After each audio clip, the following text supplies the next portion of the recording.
Alright everybody, welcome to another updated prediction video for the World Cup. The last one was in early July. We are now 3 months further to the World Cup. It is now next month in less than 2 months' time, and it's really hard to believe, but I want to give an update, a sort of October update, now that the recent international break has come to a close with the Nations League and friendlies taking place around the world. Now that all that's wrapped up, I want to sort of give uh, a brief overview of how I think, rather, the World Cup is going to play out in Qatar. This will be most likely the last update before my finalized predictions, which will come just a few days before kickoff, sometime around the late second week, early third week of November. When I make that video, there's not going to be a lot of changes, so don't anticipate too much movement. I think for the most part, this last international break, some teams made very good cases for themselves of why they're hitting form at just the right time. Other teams have regressed, in my view, and others, for the most part, a majority, have more or less stayed where they are, in my eyes. So without further ado, let's just jump into it. So in Group A, where we have the host nation, Qatar, Ecuador, Senegal, and the Netherlands, my prediction has stayed the same. I think the two best teams in this group, by some metric, are the Netherlands and the Senegalese. I have not seen anything over the international break to really give me confidence in either Ecuador or Qatar. The Netherlands, though, I think made one of the strongest cases of any European national side. I think Louis van Gaal has this team very well drilled, and they topped their Nations League group very comfortably ahead of a very talented Belgian side.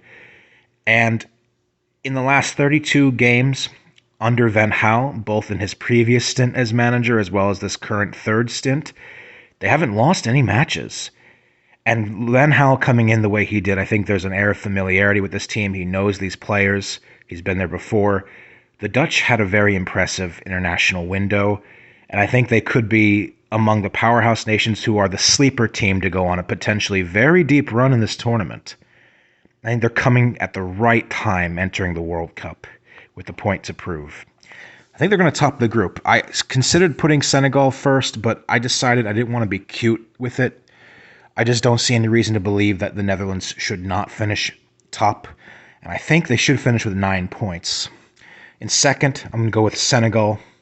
I think that their experience, and I think them having a comparatively slightly older squad than Ecuador, who is entering this tournament as among the youngest nations, youngest teams, will give them the edge, and they will go one step further than they did last time around in Russia 2018 in a group where they missed out by very slim margin of fair play points. I think Senegal is not going to slip up again, the current reigning AFCON champions. Ecuador is a promising side, but these players don't really have any real standout world-class players. Their manager, Gustavo Alfaro, has set this team up well, and they managed to qualify through South America by getting results against Brazil and Argentina, where other teams were not able to. But I just don't think this team really has a cultivated sense of identity in the way that the top two sides do. And then in last, I have Qatar, just because I think they've gotten worse. I think they've gotten much worse in the last few years, which is a disappointment because they excelled in the last Asian Cup, but they have not gotten better as a side. They've sort of have been on the down, and this could not come at a worse time. Could see them finishing third ahead of Ecuador, but I think they're the worst team in this group. So I have the Netherlands and Senegal topping. Group B with England, Iran, USA, and Wales. Well, three of these sides have not had very compelling windows in this last international break. There's a lot of concerns right now for England, whether Southgate ball is really starting to stagnate, and there's concerns over whether or not they can replicate their deep runs like in the last World Cup and in the last European Championship. USA looking like we're about to flatline. Greg Berhalter is insisting on sticking to the so-called system that he has, of which I and many other pundits cannot see what that system is exactly. The team looks disjointed. We're struggling to score goals. These two recent friendlies against Saudi Arabia and Japan may not be the most accurate litmus test to see where this team is currently at, but really does not inspire any real optimism heading into this tournament. And there's a genuine concern that we will be out, and possibly quite early. Wales, it's hard to read into their Nations League finish because they were in a very difficult group with the Dutch and the Belgians, and they were in a group where many expected them to be relegated from. I kind of envy Wales because they've had a more adequate preparation against top-class teams in a way that the United States has not. I personally will choose not to read too much into it. Likewise, going back to England for a second, I choose not to read too much into England's recent performances. It could be an indication of their inability once they come up against other powerhouses, but for a group like this, they should still have too much in order to really be on the receiving end of a stunning upset. I have England coming in first in this group. I just think it'll take a calamity for that not to happen. And then for Iran, Carlos Queiroz is back for yet another stint, and this is going to be his third consecutive World Cup for Team Melli. And I saw highlights of their win against Uruguay. Iran is a more attack-minded side in a way where the versions of them in the previous two cycles was just not the case. And I think they have a lot more teeth up front. And I don't expect them to play an ultra-pragmatic brand of football. I think they are much more ruthless this time around. And I actually think they might be one of Asia's few bright spots in this tournament. I have Iran coming in second, actually. Rest in peace, Masa Amini, and all the protesters who have died against the regime in recent weeks. That could be a galvanizing force for the Iranian national team. I actually have Iran coming second. It pains me to say this. I have Wales in third, and I have us, the United States, coming in last. I think this is going to be a harsh lesson for the U.S. team in the build-up for when we co-host the tournament in 2026. It just feels like this is going to be one of those growing pain experiences. So this is the order I have it finishing in. For Group C, I think this is relatively straightforward for Argentina. They should top this. They should get 3 wins in my eyes. I think they're going to go very far in this competition, and they might be the favorites to go all the way.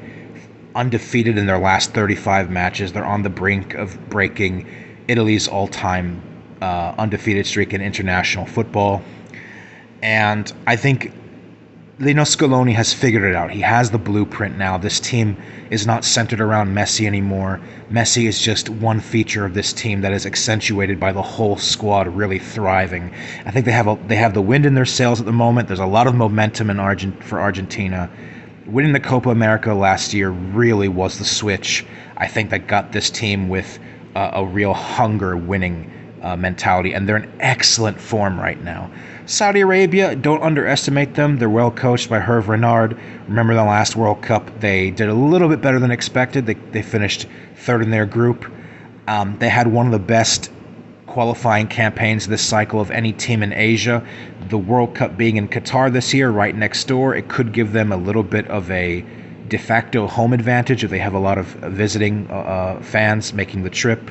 So I think they could benefit in case a very struggling Mexican side falls by the wayside, or if Poland falls back on their reputation for being group stage fodder in World Cups. Keep an eye on Saudi Arabia. I think a lot of people are not talking about them enough.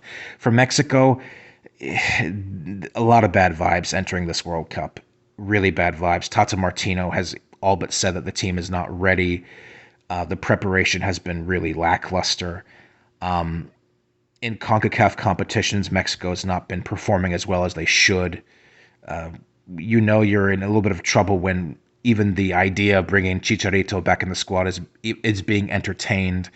Mexico has a 7 World Cup round of 16 streak. I think this year presents the biggest danger for that streak being broken. But for all we know, maybe they'll enter this and then just go into World Cup Mexico mode and then just prevail once more. And then we have Poland, who, under their new manager, Miniszkiewicz, they have improved slightly since the end of the European Championship, but they're still really to shed their skin of underperforming on big stages. They're going to be looking to make it past the first round for the first time, I believe, since the 1980s. And I think they have the means to do it this time, especially with Saudi Arabia just being an inferior team, as well as Mexico being in such a vulnerable position. I actually think this is tough. I have Poland coming in second in this group. I don't think Mexico is going to collapse entirely. I have them coming in third. Yes, I do have no quinto partido and El Segunda Ronda being broken. And I have Saudi Arabia coming in last just because I think they're the worst team, but I think they can make this competitive. So this is how I have this group finishing. So in Group D with reigning champions France, Australia, Denmark, and Tunisia, I know France were really poor in the Nations League, but it's yet to be determined whether they're just mucking around with us and whether they'll just get out of autopilot at any given moment once the World Cup arrives. It's really difficult to get a pulse on them at the moment.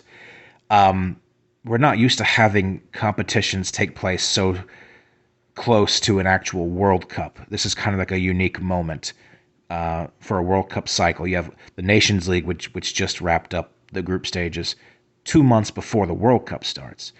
So, for all intents and purposes, though, in this group, France are a country mile superior to Australia, Tunisia, and even Denmark, I would say, when they're at their best and firing on all cylinders. There's just too much depth. There's just too much talent.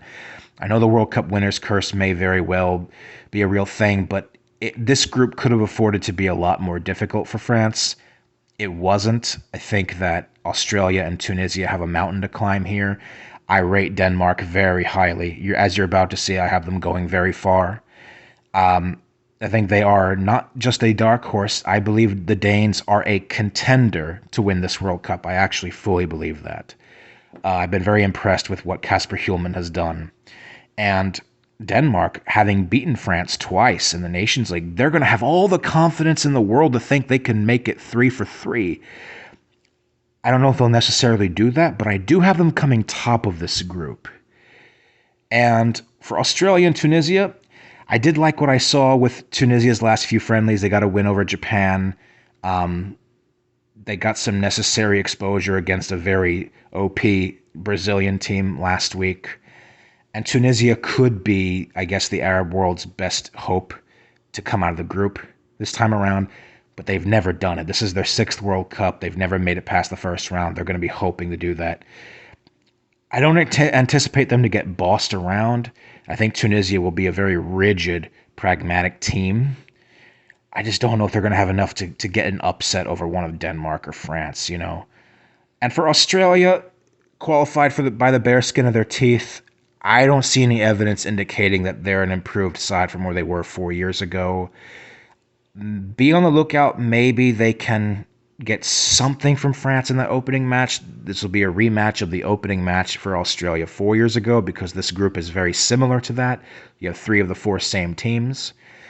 But I don't anticipate the Socceroos putting in a run here. And I think they're going to finish last. I'm sorry, all my Australian fans out there. This group is kind of difficult to determine who I think will come in like 3rd and 4th position. I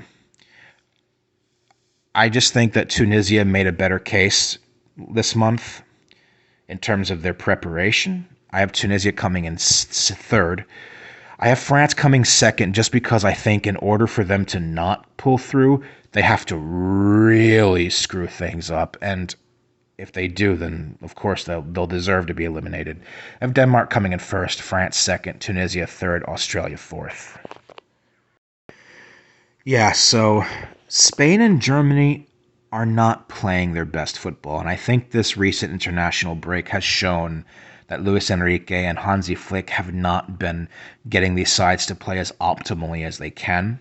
Luis Enrique has been saying for a while that Spain is like a bottle of cava waiting to be popped open. Well, we're still waiting for that bottle to be popped because they still have a striker issue here.